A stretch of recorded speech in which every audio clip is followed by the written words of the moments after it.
எல்லோருக்கும் வணக்கம். Welcome back to Menaka's vlog. நீங்கள் எல்லோரும் ஹாப்பியாக ஹெல்த்தியாக சந்தோஷமாக இருக்கீங்க அப்படின்னு நான் நம்புகிறேன். நாங்கள் எல்லாருமே நல்லாயிருக்கோம். So it's Saturday morning.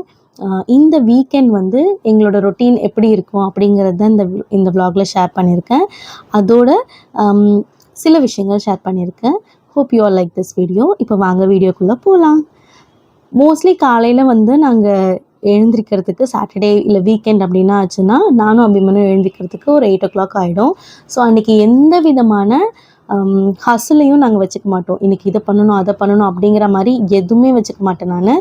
ஏன்னா சண்டே வந்து எப்படி இருந்தாலும் நான்வெஜ் எடுத்தால் கொஞ்சம் ஹரிபரியாக தான் இருக்கும் லைஃபு அப்படிங்கிறதுனால சாட்டர்டே வந்து என்ன நடந்தாலும் லைஃப்பை வந்து கொஞ்சம் பீஸ்ஃபுல்லாக வச்சுக்கணும் அப்படிங்கிற மாதிரி தான் பிளான் பண்ணுவேன்.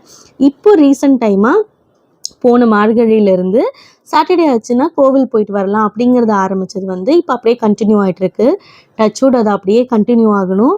ஏன்னா என்னதான் ஹசில் இருக்கக்கூடாது அப்படிங்கிறத தாண்டியும் எனக்காக நான் வந்து கொஞ்சம் டைம் தனியாக ஸ்பெண்ட் பண்ணுறேனா அப்படின்னு கேட்டிங்கன்னா லாஸ்ட் 2 இயர்ஸ் இல்லை லாஸ்ட் 3 இயர்ஸாக கிடையவே கிடையாது. எப்போ கல்யாணம் ஆச்சோ அப்போ எனக்கு ஒரு தனியான டைம் வந்து நான் ஸ்பெண்ட் பண்ணவே இல்லை. ஆனால் முன்னாடி அப்படி கிடையாது. முன்னாடி வந்து ஒர்க்கு அம்மா வீட்டில் இருக்கும்போது அம்மா அப்பா தம்பி எல்லாருமே ஒரு பாயிண்டில் வேலைக்கு போயிடுவாங்க. ஸோ நான் 2020 ஆரம்பித்து கொரோனா ஸ்டார்ட் ஆனதுலேருந்து இப்போ வரைக்கும் ஒர்க் ஃப்ரம் ஹோமில் தான் இருந்துகிட்ருக்கேன். டச்வுட் ஒரு வகையில் அது எனக்கான டைமை ஸ்பெண்ட் பண்ணிக்கிறதுக்கு என்ன இன்டராஸ்பெக்ட் பண்ணிக்கிறதுக்கு நிறைய டைம் கொடுத்துச்சு. நான் நிறைய வந்து யோசிக்கிறதுக்கு டைம் கொடுத்துச்சு. நிறைய வந்து ரியலைஸ் பண்ணுறதுக்கு டைம் கொடுத்துச்சு. பட் ஆனால் கல்யாணம் ஆனதுலேருந்து அந்த மாதிரி ஒரு டைம் எனக்கு கிடைக்கவே இல்லை.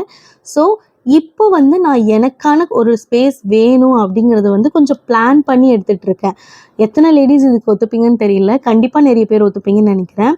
ஏன்னா நம்ம குழந்தையோடையும் நம்ம ஹஸ்பண்டோடையும் இருக்கும்போது நமக்கு சந்தோஷமாக தான் இருக்கும். ஆனால் நமக்கான ஒரு ஸ்பேஸ் இல்லை அப்படிங்கிறது வந்து இருந்துச்சுன்னா அது வந்து ஒரு மாதிரி ஒரு ஒரு ஒரு ஒரு வாய்டை வந்து நம்மளுக்குள்ளே க்ரியேட் பண்ணிகிட்டே இருக்கும். அது வந்து ஒரு பாயிண்டில் வந்து நம்ம ரொம்ப ஸ்ட்ரெஸ் ஆகிட்டு அந்த கோவத்தை ஆப்வியஸாக நம்ம ஃபேமிலி மேலே தான் காட்டுவோம் இல்லையா?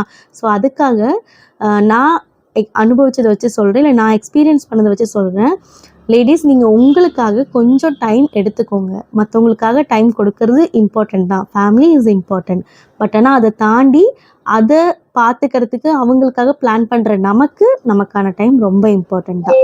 ஸோ அதனால் அந்த மாதிரி அன்றைக்கி கோயில் போயிட்டு வந்துட்டு கோயில் போகிறது தான் என்னை பொறுத்த வரைக்கும் எனக்கான மீ டைம். ஏன்னா என் ஹஸ்பண்ட் பாப்பா பார்த்துப்பாங்க.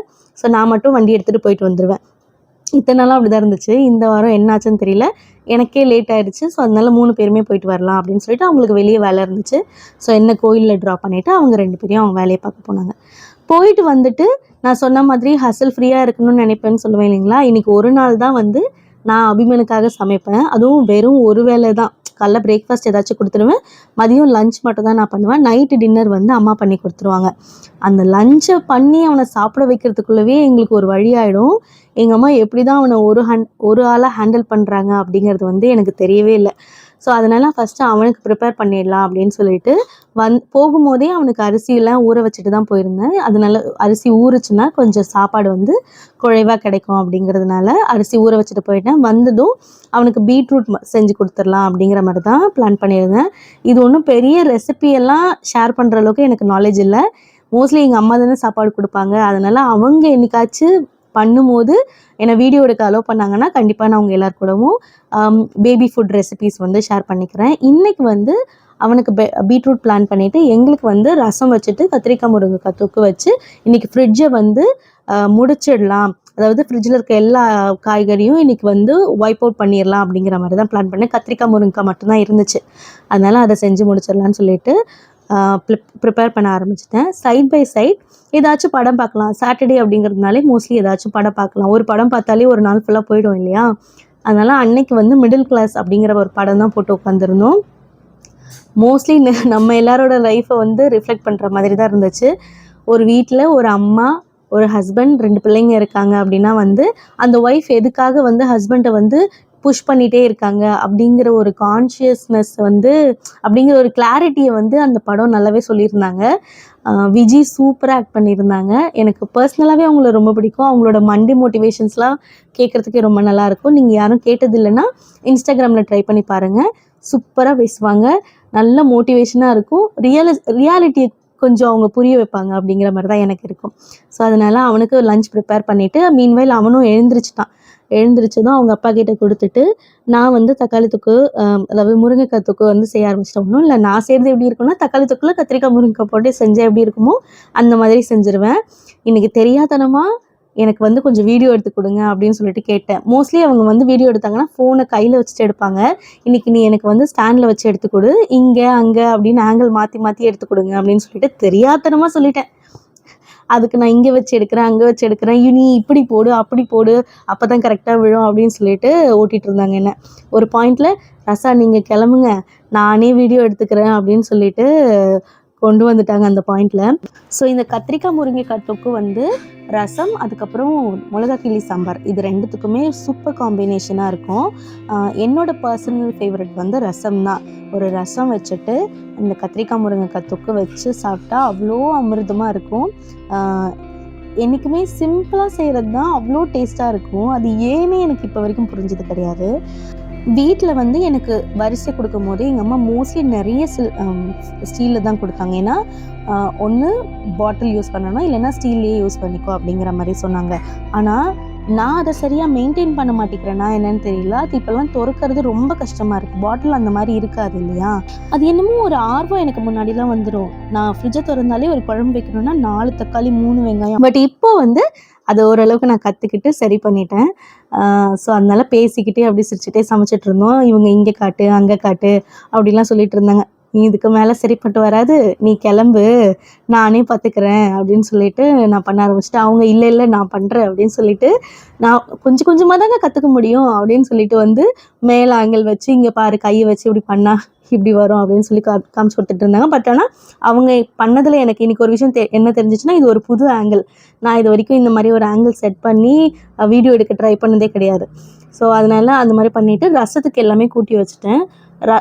ரசம் வந்து முன்னாடியெல்லாம் என்ன ரசம் அப்படின்னு கேட்பாங்க. எனக்கு வந்து ரசத்தில் இத்தனை வெரைட்டி இருக்குது அப்படின்னு தெரியாது. ரசம்னா ரசம், புளி வச்சு தக்காளி வச்சு பண்ணு அப்படின்னு சொல்லிட்டு.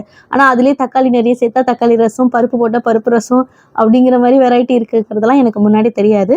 கொஞ்சம் கொஞ்சமாக கற்றுட்ருக்கேன். எனக்கு வந்து ஃபுட்டு செய்கிறது வந்து ரொம்ப பிடிக்கும். ஆனால் ஒர்க், அதில் இருக்க ப்ரெஷர், ப்ரெஷர் சொல்ல முடியாது, it is all in our hands to handle it. ஆனால் அதில் வர ஒரு டயர்ட்னஸ் இருக்குது இல்லைங்களா, அது வந்து நம்மளை அடுத்த வேலை செய்ய முடியாத அளவுக்கு ஆக்கிடும்.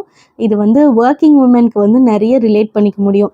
இன்றைக்கெலாம் வந்து ஒரு 3 days 4 days கண்டினியூஸாக நம்மளுக்கு லீவ் வருதோ அன்றைக்கெலாம் வந்து இன்றைக்கி நம்ம நிறைய பண்ணணும் அப்படிங்கிற மாதிரி பிளான் பண்ணி காலையில் எழுந்திருக்கும் போதே மைண்டு ஃப்ரெஷ்ஷாக இருக்கும். அன்றைக்கி நினச்சதெல்லாம் பண்ணி முடிக்கிற மாதிரி இருக்கும். ஆனால் ஆஃபீஸ் இருக்கும் போது ஆஃபீஸ் போகிறோம் அப்படிங்கிற ஒரு கான்ஷியஸ்னஸ் வந்துருச்சுன்னா இன்றைக்கி கரெக்டாக எல்லாத்தையும் பிளான் பண்ணி டைமுக்கு முடிச்சுட்டு நம்ம ஃப்ரீ ஆகிடணும். ஆஃபீஸ் ஹவர்ஸ்க்கு கொஞ்சம் நேரத்துக்கு முன்னாடி ஃப்ரீ ஆனால் தான் நமக்கான ஸ்பேஸ் கொஞ்சம் எடுத்துகிட்டு ஆஃபீஸ் ஒர்க்கையும் பிளான் பண்ண முடியும் அப்படிங்கிற ஒரு கான்ஷியஸ்னஸ் இருந்துகிட்டே இருக்கும். அதனாலேயே வந்து நான் ஆஃபீஸ் போகிறேன் அப்படின்னா வந்து காலையில் எழுந்திரிச்சு மோஸ்ட்லி சிம்பிளாக வச்சிரு அப்படின்னு சொல்லிடுவாங்க என் ஹஸ்பண்ட். ஆனால் நான் வளர்ந்த விதம் எப்படி இருக்குன்னா, எங்கள் அம்மா வந்து சண்டே ஆப்வியஸ்லி நான்வெஜ் செய்வாங்க, சிக்கன் இல்லை மட்டன் செய்வாங்க. மண்டே வந்து டீஃபால்ட்டாக மீன் செய்வாங்க. ஃபிஷ் குழம்பு வச்சுட்டு ஃபிஷ் வறுவல் அந்த மாதிரி தான் இருக்கும். நாங்கள் சின்ன வயசுலேருந்தே இந்த மாதிரி ஒரு ரொட்டீனில் தான் வளர்ந்துருக்கோம். டியூஸ்டேஸ் வந்து சாம்பார் அந்த மாதிரி ஏதாச்சும் இருக்கும். வென்ஸ்டேஸில் வந்து டீஃபால்ட்டாக சிக்கன் குழம்பு வகை சொல்லுவாங்க, சிக்கன் குழம்பு அந்த மாதிரி ஏதாவது செஞ்சுருவாங்க. தேர்ஸ்டே ஃப்ரைடே ஆப்வியஸாக காரக்குழம்பு, பருப்பு சாதம் அந்த மாதிரி ஏதாச்சும் கட்டி கொடுத்துருவாங்க. சாட்டர்டே டிஃபால்ட்டாக நோ நான்வெஜ் எங்கள் வீட்டில். அன்னைக்கு வந்து டெடிக்கேட்டடாக ஏதாச்சும் 2 காய் செஞ்சு எங்கள் அம்மா குழம்பு வச்சு சாப்பாடு கொடுத்துருவாங்க. சண்டே ஆப்வியஸ்லி இந்த ரொட்டீன் ஃபாலோஸ். ஸோ இப்படிப்பட்ட ஒரு லைஃப் ஸ்டைலில் தான் நான் வளர்ந்தது. என் ஹஸ்பண்ட் என்டையராக அப்படியே வேறு. அவங்க வந்து என்ன கிடைக்குதோ என்ன இருக்கோ அதை சாப்பிட்டு எழுந்து போயிடுவாங்க. ஸோ அந்த மாதிரி வளர்ந்த பர்சன் அவர். ஆனால் நீ பர்டிகுலராக நான்வெஜ் செய்கிறேன்னா நீ என்ன செஞ்சாலும் எனக்கு ஓகேம்மா அப்படிங்கிற மாதிரி சொல்கிற ஆள். ஸோ இந்த மாதிரி ஒரு பேர் வந்து அமைஞ்சிருக்கும் போது எனக்கு வந்து என்னோடய ரொட்டீன், எங்கள் அம்மா வீட்டு ரொட்டீனை ஃபாலோ பண்ணுறது கொஞ்சம் ஈஸியாகிடுச்சு. அதனால் நானுமே அந்த ஸ்டைல்ல தான் பண்ணுவேன். ஆனா, முன்னாடி பண்ணி தப்பு கத்துக்கிட்டது என்னன்னா, கொஞ்சமா என்னைக்கு செய்றோமோ, அன்னைக்கு தான் டேஸ்ட் அல்டிமேட்டா இருக்கும். ஒரு 2 பேருக்காக ஒரு குண்டான் குழம்பு, ஒரு ஒரு 1 1/2 அழகு அரிசி, 2 அழகு அரிசி அப்படியெல்லாம் பண்ணுங்கிற அவசியமே கிடையாது. அளவா செஞ்சு சாப்பிடும்போது தான், அடுத்த வேளைக்கும் நம்ம சாப்பிடணும் அப்படிங்கிற ஒரு இன்ட்ரெஸ்ட் நமக்குள்ள வரும். அந்த கைப்பக்குவம், டேஸ்ட்டும் அப்பதான் வந்து நல்லா வரும் அப்படின்னு சொல்லிட்டு சொல்லுவாங்க. இப்படி தான் எங்களோட சாட்டர்டே போச்சு. ஈவினிங் போல டி நகர் போனேன். பட் ஆனா என்னால வீடியோ கவர் பண்ண முடியல. சரி ஓகே. வேற ஒரு விலாக்ல மீட் பண்ணலாம். அது வரைக்கும் பாய்.